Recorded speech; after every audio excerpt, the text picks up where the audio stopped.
La haine pour moi est désormais un poison. C'est un feu qui brûle celui qui en est affligé. Si je suis atteint de cette maladie appelée haine, je m'effondre, je suis détruit, je deviens lourd, je ne peux pas bouger.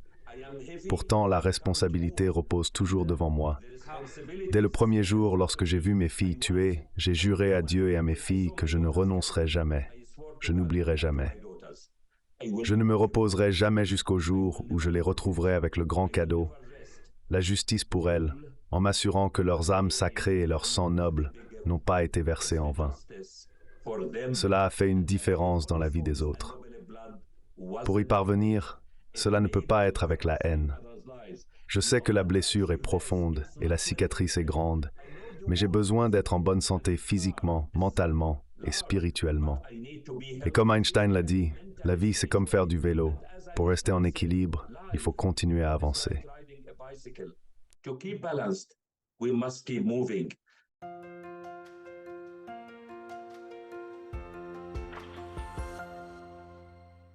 Hello everybody. This is Pascal from Neutrality. Bonjour à tous. Ici Pascal de Neutrality Studies. Aujourd'hui, j'ai un invité avec moi qui a tellement vécu que je ne sais honnêtement pas comment le présenter correctement. Je parle à Izzeldine Abouelach, un médecin palestinien résidant actuellement à Toronto, où il est professeur de santé publique clinique et de santé mondiale à l'Université de Toronto. Le docteur Abouelach est né dans le camp de réfugiés de Jabalia à Gaza. Après être devenu médecin, il a été le premier Palestinien de Gaza à occuper un poste de médecin dans un hôpital israélien.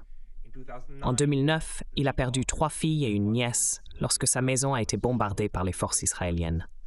Il a ensuite écrit un livre sur sa tragédie et le traumatisme palestinien plus large, intitulé « Je ne haïrai point », le parcours d'un médecin de Gaza sur la route de la paix et de la dignité humaine.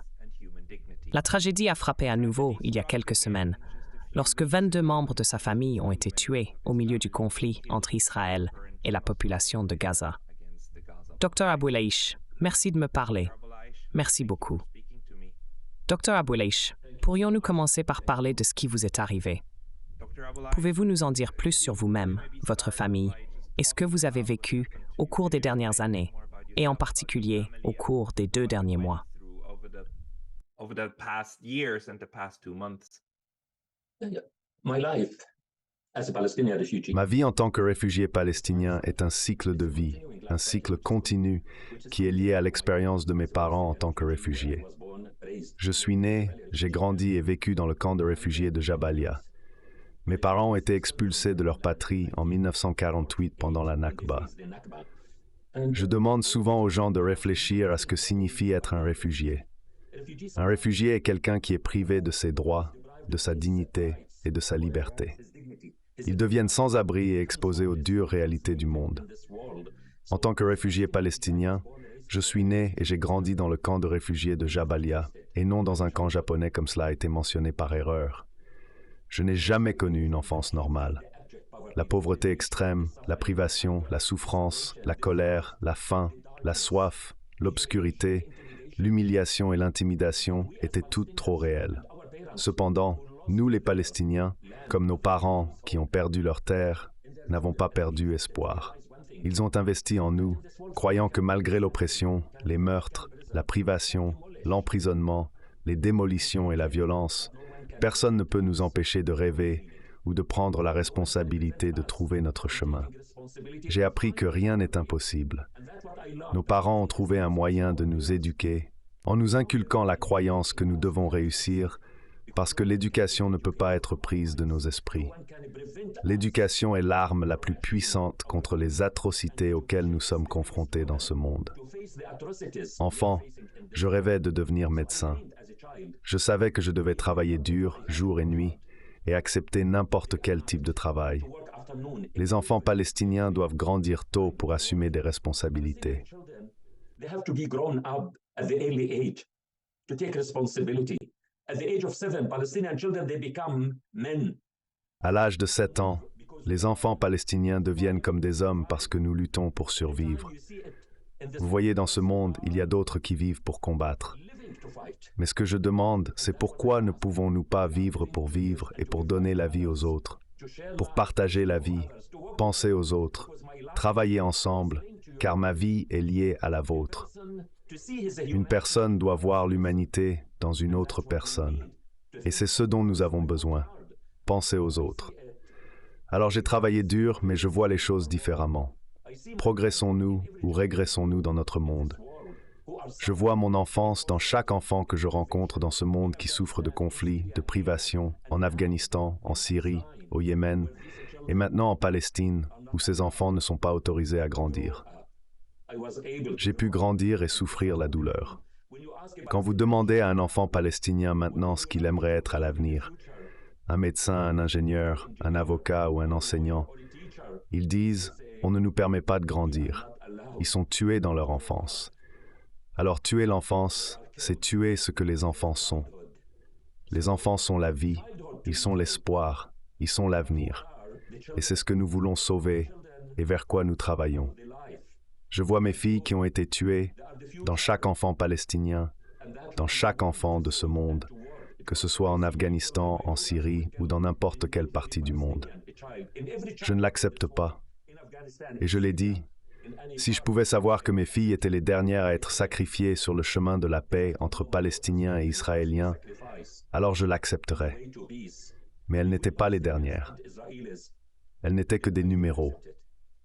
C'est pourquoi je ne me reposerai jamais, je ne me détendrai jamais, jusqu'à ce que je voie leurs âmes saintes et leur sang noble injectés dans une veine d'espoir, sauvant des vies, donnant la vie aux autres et prenant la parole, refusant de se taire. How do you do it? One of my very best friends is Comment faites-vous? L'un de mes très bons amis est un Afghan qui est né et a grandi dans un camp de réfugiés au Pakistan. Nous parlons régulièrement. Il me dit que ce qui se passe en Palestine en ce moment, avec ces réfugiés, 2 millions de personnes qui souffrent jour après jour, le rongent de l'intérieur. Il ne peut plus regarder cela parce qu'il commence à trembler. Ça fait trop mal. Et il n'était même pas en Palestine. Il était au Pakistan. Comment continuez-vous? Et comment gardez-vous l'espoir que cette tragédie se transformera en paix?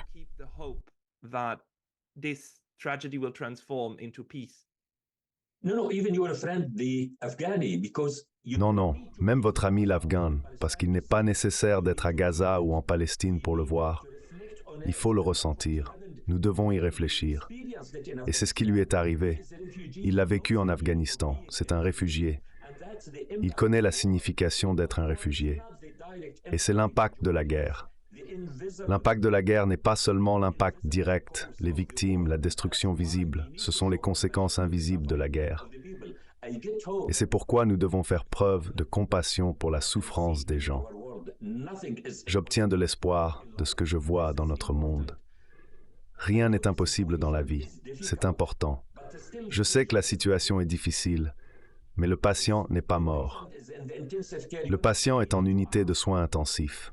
Mais nous devons nous demander comment pouvons-nous raviver l'espoir. Nous devons raviver l'espoir en comprenant les causes profondes des problèmes et non en nous concentrant sur les symptômes de la maladie. La maladie est là, qui est le cancer, qui est l'occupation, et nous devons parler en tant que nation palestinienne et aux Israéliens qui y vivent et méritent le droit de vivre librement, côte à côte, en égaux. La dignité des Palestiniens est égale à la dignité de n'importe qui sur Terre. Et la liberté des Palestiniens est également importante. La liberté ne doit pas s'arrêter aux frontières de la Palestine. Nous sommes des gens comme les autres. Nous sommes des gens avec des espoirs, des projets, des rêves.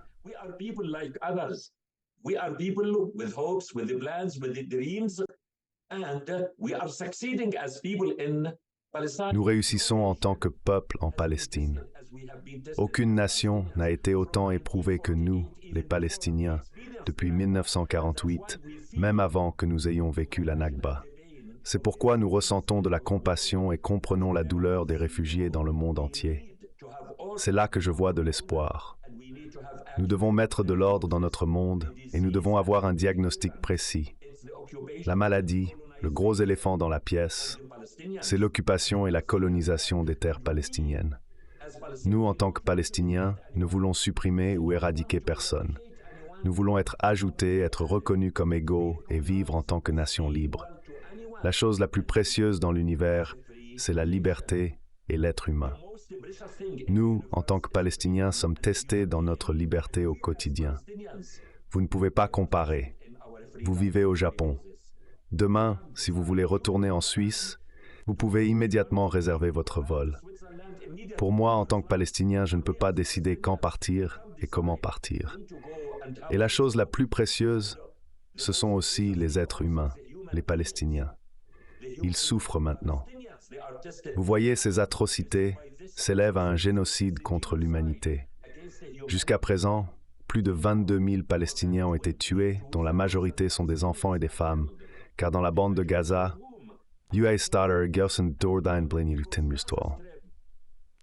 The population is about 2.3 million Palestinians. 50% are children and 20% to 20%. 50% de la population sont des enfants et 20 à 25% sont des femmes en âge de procréer. Cela se reflète dans les chiffres des victimes. Plus de 22 000 ont été tués. Parmi eux, 7 000 sont non identifiés et restent sous les décombres.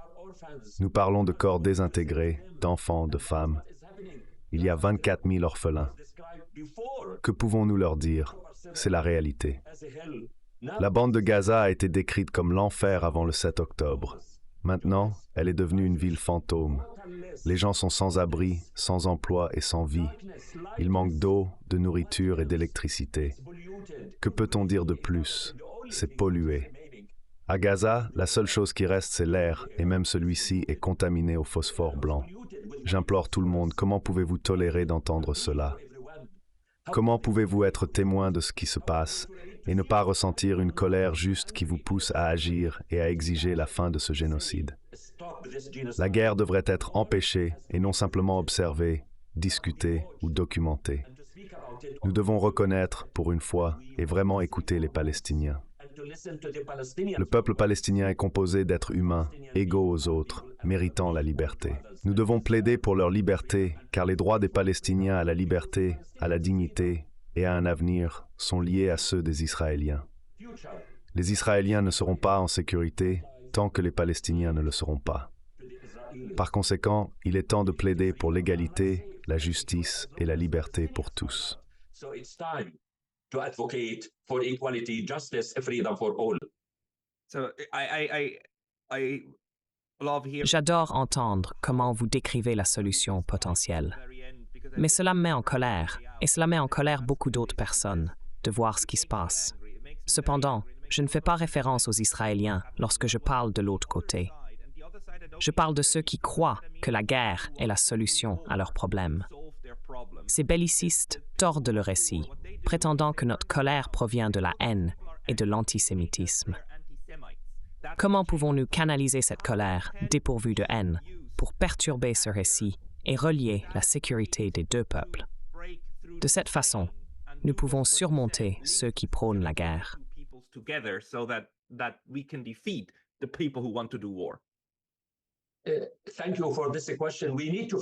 Merci pour cette question. Nous devons ressentir de la colère. La colère est différente de la haine. Il peut y avoir de la colère négative et de la colère positive. La colère positive surgit lorsque je vois quelque chose de mal et que j'agis pour l'arrêter. C'est ce dont nous avons besoin, de la colère positive, pas de la colère destructrice. La haine est complètement différente. Depuis l'incident, les gens s'attendaient à ce que je sois plein de haine, noyé dedans. Je me demandais pourquoi ils voulaient cela pour moi. Peut-être avais-je le droit de haïr, mais j'ai choisi d'apprendre ce qu'était la haine à la place. C'est surtout sur cela que porte ma recherche de nos jours. Je me suis demandé pourquoi ils voulaient que je sois malade de cette maladie appelée haine. Pour moi, la haine est une maladie qui affecte les individus ou les communautés. Elle est contagieuse et destructrice, résultant de l'exposition et se produisant en grappes. La haine est un poison, un feu qui brûle celui qui en est affligé. Si j'étais atteint de cette maladie appelée haine, je serais effondré, détruit, lourd, incapable de bouger. Pourtant, la responsabilité est toujours devant moi. Dès le premier jour, quand j'ai vu mes filles tuées, j'ai juré à Dieu et à mes filles que je n'abandonnerai jamais, que je n'oublierai jamais, que je ne me reposerai jamais jusqu'à ce que je puisse les retrouver avec un grand cadeau, la justice pour elles, en m'assurant que leurs âmes saintes et leur sang noble n'ont pas été gaspillés et qu'ils ont fait une différence dans la vie des autres. Pour y parvenir, je ne peux pas compter sur la haine. Je sais que la blessure est grande et la cicatrice est large, mais j'ai besoin d'être en bonne santé physiquement, mentalement et spirituellement. Comme Einstein l'a dit, la vie est comme faire du vélo. Pour rester équilibré, nous devons continuer à avancer. J'ai continué à avancer plus vite, plus fort, plus déterminé à ne pas abandonner et à assumer cette responsabilité. Not to give up How, and to take this responsibility. how do we then... Comment gérez-vous cela à l'intérieur de vous-même? Que vous dites-vous pour empêcher la haine de vous consumer lorsque vous pensez à la mort de vos filles et de votre famille? Comment vous empêchez-vous de vouloir que l'autre camp souffre de la même manière, de vouloir tuer d'autres personnes? Comment faites-vous pour éviter que cela vous arrive?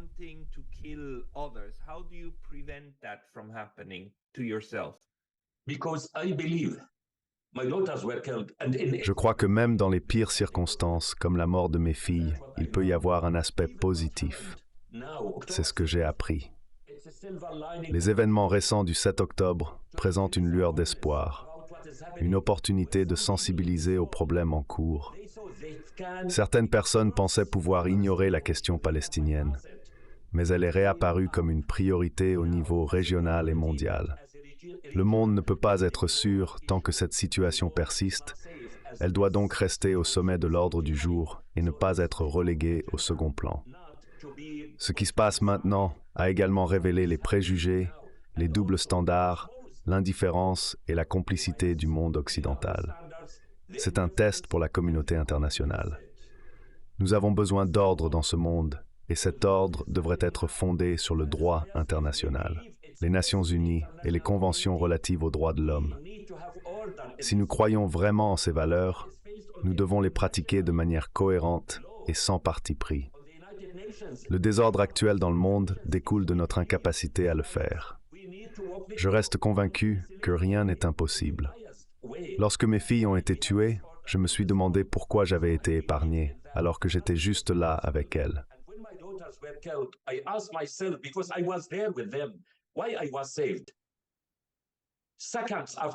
Quelques secondes après avoir quitté la chambre de ma fille, le premier obus est tombé. J'ai réalisé que quelque chose de bon pouvait sortir de cette tragédie. Cela dépend de nous. La vie est ce que nous en faisons. Ça a toujours été le cas, et ça le sera toujours. Nous devons décider où nous voulons aller et comment transformer les tragédies en opportunités. Même dans les moments les plus sombres, il y a une lueur d'espoir et de lumière. L'aube viendra un jour. Il est important pour nous de comprendre cela. Alors j'ai dit, cette tragédie doit être transformée en quelque chose de positif.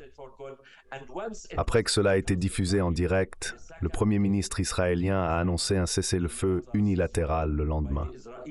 Quand il m'a vu et que la vidéo a été montrée, il a reconnu que je suis le médecin palestinien. Ce sont mes filles. Mais personne ne devrait avoir à être tué pour se sauver. C'est ce dont nous avons besoin. Et aussi, je ne peux pas les ramener. Si je devais céder à la haine et à la colère, je serais empoisonné par la haine, devenant une victime de celle-ci, tout comme je suis une victime du meurtre de mes filles. Je ne veux pas être victime plus d'une fois. Je dis aux gens de ne pas accepter d'être victime plus d'une fois. Être victime est un stigmate. Oui, Vous devez survivre, diriger et avancer. C'est ce que j'ai dit. Même la vengeance n'est pas utile. Quiconque opte pour la vengeance doit creuser 2 tombes. Mais nous avons besoin de responsabilité. Toute personne qui fait quoi que ce soit devrait être tenue responsable de ses actes.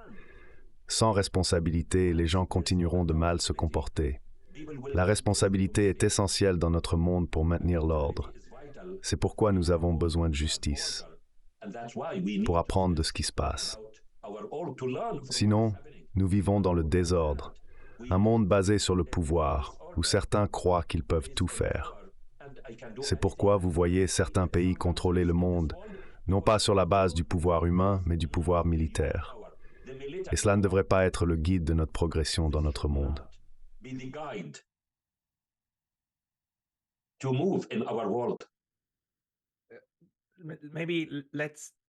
Déplaçons la discussion à un niveau politique. Quelle est votre vision pour briser le cycle de violence? Il est clair qu'il existe un cycle où un camp blesse l'autre, et cela se répète encore et encore. Les militants des deux côtés veulent se nuire mutuellement. Comment pouvons-nous sortir de ce cycle? Soutenez-vous une solution à deux États ou une solution à un seul État? Quelle approche pratique proposez-vous pour unir ces deux peuples et leur permettre de vivre en paix avec leurs voisins?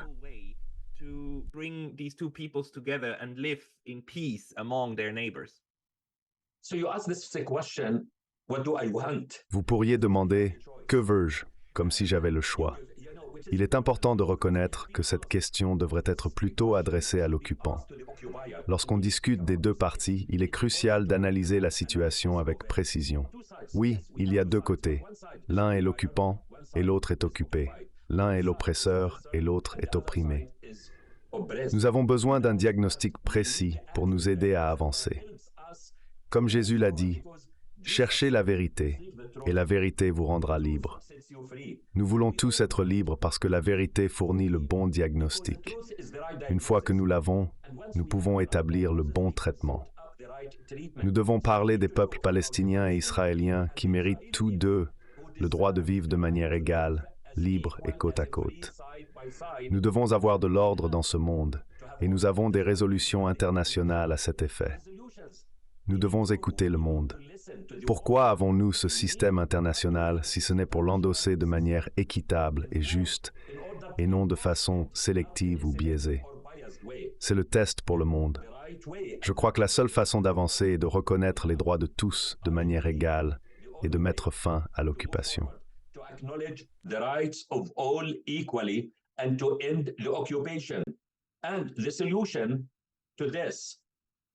Lorsque je demande aux Israéliens ce qu'ils souhaitent, qu'il s'agisse de vivre avec une solution à un ou deux États, ils se réfèrent souvent à une solution à deux États basée sur des résolutions internationales. Ces résolutions appellent à des frontières établies en 1967 avec Jérusalem-Est pour capitale et une résolution au droit au retour. C'est la situation dans les territoires palestiniens occupés.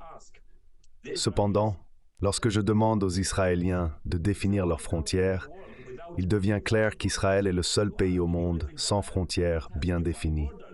Par exemple, le Japon et la Suisse ont des frontières clairement définies. Si quelqu'un franchit ces frontières, il viole les droits et la souveraineté de ces pays. Mais Israël, jusqu'à ce jour, reste le seul pays sans frontières bien définies. Cette situation persiste à cause de l'impunité et du soutien des pays occidentaux, en particulier des États-Unis.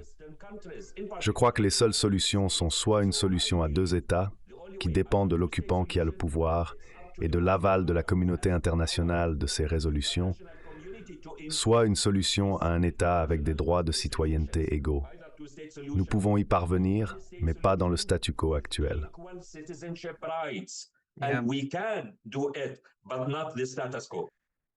Je crains que l'occupant veuille des frontières définies sans les personnes qu'il ne souhaite pas. Et je pense que c'est là toute la question actuellement. Quel sera le rôle de la communauté internationale? Alors si demain, Dieu nous en préserve, un autre pays décide d'envahir son voisin et de déclarer « Je te prends de force », il y aurait un précédent. Il pourrait dire « Israël l'a fait, donc je peux le faire aussi ». Vivons-nous dans une jungle? N'avons-nous pas besoin d'avoir de l'ordre dans notre monde?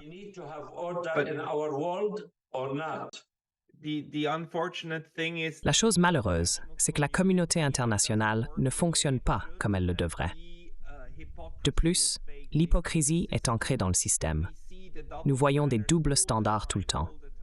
Si nous nous souvenons juste des 2 dernières années, on nous a dit que les Russes commettaient un génocide contre les Ukrainiens, et cela a été dénoncé pendant 2 ans. Maintenant, les mêmes médias refusent essentiellement d'utiliser le mot « génocide » lorsqu'il s'agit de ce qui se passe en Palestine. même si plus de civils ont été tués en Palestine en 2 mois qu'en Ukraine pendant 2 ans. C'est un double standard évident, et nous ne pouvons pas nous en débarrasser, parce qu'en fin de compte, le pouvoir définit ce que font les pays, pas la morale. Quel pouvoir? Countries do, not moral. Which power? When we speak about the power, which power? Is it the military power? Lorsque nous parlons de pouvoir, à quel pouvoir faisons-nous référence? Est-ce le pouvoir militaire? Est-ce le pouvoir financier matérialisé par la guerre? Ou s'agit-il des droits de l'homme et des valeurs en lesquelles nous croyons? Comment pouvons-nous convaincre la communauté internationale de l'importance des valeurs humaines si nous les violons? Si ces pays, que nous appelons les 5 verses, les puissances du veto, les États-Unis et d'autres, ne joignent pas le geste à la parole, ils parlent de ces valeurs de manière sélective et biaisée. C'est pourquoi nous avons besoin d'une réforme dans notre monde. Le monde est dynamique et changeant. Les Nations Unies ont été établies en 1945 après la Seconde Guerre mondiale, et le monde a depuis changé. Tout a changé. Nous vivons dans un monde dynamique où même les droits de l'homme sont instrumentalisés. Nous devons donc comprendre où nous allons et nous devons commencer le processus. Le public doit également s'exprimer. Il est temps d'humaniser. To speak out. It's time to humanize, not to politicize.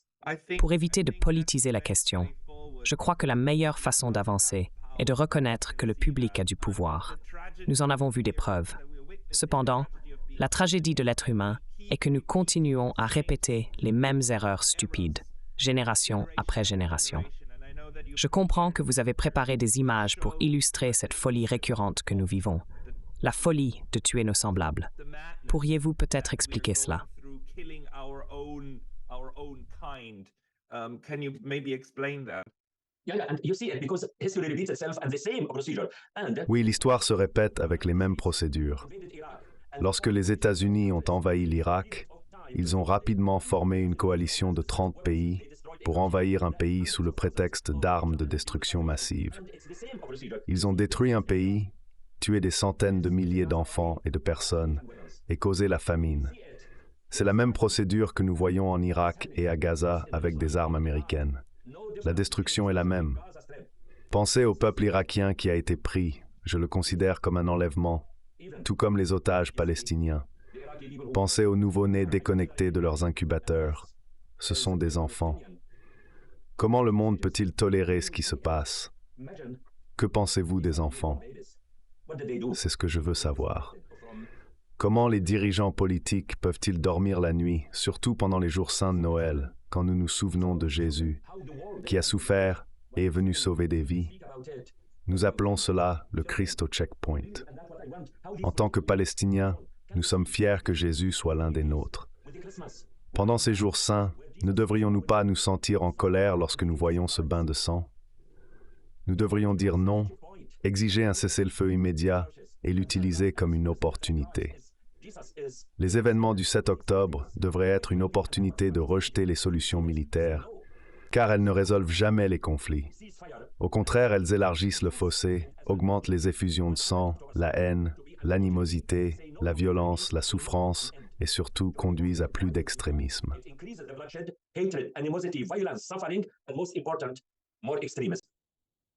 Le Dr Abu El-Aish, Jésus est un merveilleux exemple, car il était le principal pacifiste de son époque. Il comprenait qu'œil pour œil ne profiterait à personne. Il a rejeté la violence purement et simplement et a dit aux gens de l'arrêter. Pourtant, 2000 ans plus tard, nous avons toujours recours à la violence. Il ne m'était jamais venu à l'esprit que Jésus n'était pas seulement juif, mais aussi un juif palestinien. Il incarne précisément ce contre quoi ceux qui prônent la violence argumentent. Ils disent « Ne sois pas si naïf, le pacifisme ne fonctionne pas, tu seras tué ». Mais ce qu'ils ne comprennent pas, c'est que leur violence ne fonctionne pas non plus. Après 2000, 3000, 4000 ans de violence engendrant la violence, ils prétendent encore que leur approche fonctionne mieux que le pacifisme. C'est de la folie absolue. Et je ne sais pas comment nous pouvons y échapper. It's absolute madness, and I don't know how to escape it. But also, I agree with you because I remember it when Je suis d'accord avec vous, parce que je me souviens quand j'ai envoyé ma fille, Bizan, qui avait 14 ans à l'époque, au camp de la paix. Elle y est allée pour rencontrer différentes sortes de personnes. C'était un camp de la paix pour jeunes femmes, adolescentes. Je l'ai choisi spécifiquement pour les jeunes femmes parce que je crois que ce monde ne peut pas être stable, sûr, sécurisé et durable sans l'implication et la participation des femmes. Il est temps que les femmes prennent les devants et soient présentes à la table des décisions. Après tout, qui déclenche la plupart des guerres? Les hommes. Et qui en paie le prix fort? Les femmes et les enfants. Mais qu'en est-il des femmes? Ce sont elles qui donnent la vie et la nourrissent. Donc il est temps que les femmes prennent les devants. Elles sont les incubateurs et les protectrices. Ma fille a appris que répondre à la violence par la violence ne résout aucun problème. Il existe une autre voie. Le négatif ne peut pas être géré avec du négatif. Nous avons besoin de quelque chose de positif. La maladie ne peut pas être gérée avec plus de maladies.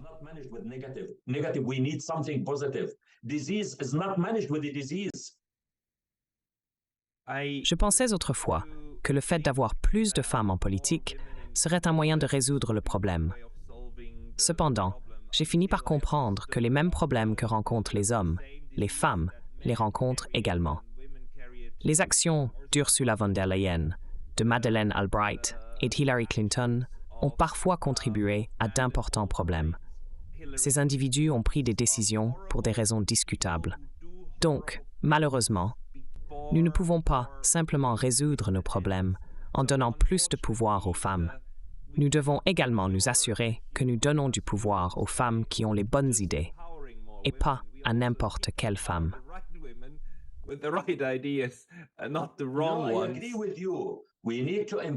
Non, je suis d'accord avec vous. Nous devons autonomiser les femmes en les éduquant. Il ne s'agit pas seulement de leur participation en politique. Les femmes élèvent les enfants pour qu'ils soient humains, pour qu'ils se comportent de manière humaine et pour les nourrir de tolérance, de gentillesse et de résilience. Certaines personnes dans ce monde pensent que la gentillesse, la tolérance et la résilience sont des signes de faiblesse.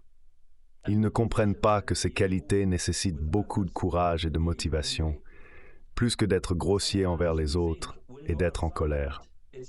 Parfois, nous pensons que le silence est un signe de faiblesse, mais le silence peut être plus fort que la parole. C'est ce dont les gens ont besoin. Je vois cela même dans le milieu universitaire.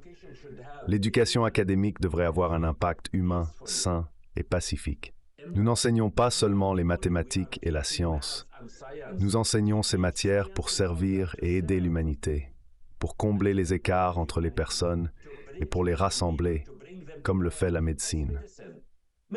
Lorsque je traite un patient, que ce soit lorsque je travaillais à l'hôpital en Israël ou même au Canada, vous pouvez aller dans n'importe quel hôpital et voir différents patients avec différents diagnostics, différents noms, différentes ethnies et différentes religions, mais tous sont traités de manière égale.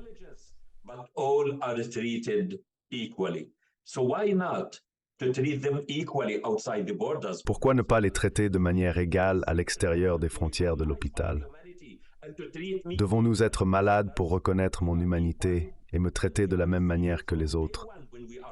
Nous sommes égaux et libres dès le jour de notre naissance.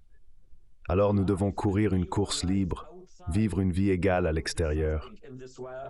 Toutes les souffrances dans ce monde sont créées par l'homme, pas par Dieu. Et c'est là que réside l'espoir. Car si c'est l'homme qui l'a fait, nous pouvons le défaire. Comment? En ne l'acceptant pas et en agissant. En ne restant pas juste spectateur, car le silence en temps d'injustice est en lui-même une injustice. Certains pensent qu'ils sont loin du risque, mais je dis non. Vous êtes affectés par cela, directement ou indirectement. Quand il y a un incendie loin de vous, vous devriez tendre la main, car le feu pourrait vous atteindre un jour.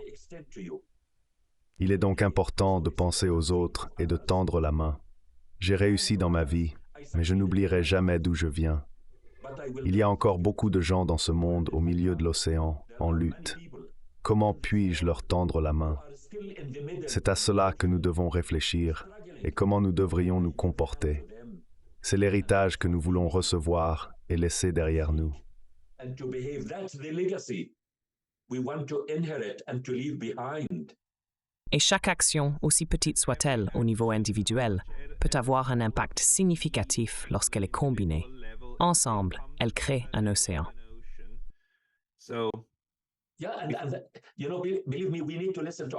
Nous devons écouter nos enfants et nos étudiants. Ils sont intelligents et perspicaces. J'ai appris de mes propres enfants. Par exemple, ma fille a dit un jour que tout commence petit puis grandit. Ça commence en un lieu et se répand dans diverses directions. C'est comme compter 1, 2, 4, 8, 16. En ce moment, nous réalisons cette interview et bien que nous ne sachions pas où elle parviendra, nous l'avons initiée. C'est le message que je veux transmettre aux gens. Commencez par vous-même et prenez vos responsabilités. Le plus grand défi dans notre monde est la responsabilité individuelle. Nous sommes tous responsables. N'attendez pas que les autres agissent. Ne soyez pas juste un spectateur. Croyez en vous et ne sous-estimez jamais l'impact de vos actions. Même un petit acte peut faire une énorme différence dans la vie de quelqu'un d'autre. Je me souviens de l'histoire de l'étoile de mer. Après une forte marée qui avait échoué des centaines d'étoiles de mer sur le rivage, une jeune fille a commencé à les relancer une par une dans la mer. Un homme s'est approché d'elle et lui a demandé ce qu'elle faisait. Elle a répondu qu'elle sauvait des vies. Il était sceptique et a souligné qu'il y en avait des centaines et que ses efforts ne feraient pas de différence. Mais elle était confiante et lui a donné une leçon par ses actions. Elle a ramassé une autre étoile de mer, l'a relancée dans la mer et a dit « ça a fait une différence pour celle-là ». Alors je demande à tout le monde, quelle sera votre étoile de mer? Quelle action entreprendrez-vous pour faire une différence dans la vie des autres et dans notre monde?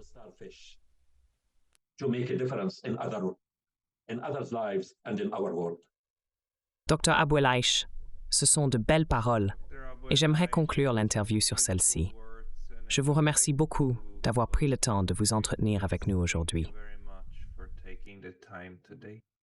Thank you so much. Thank you, my dear.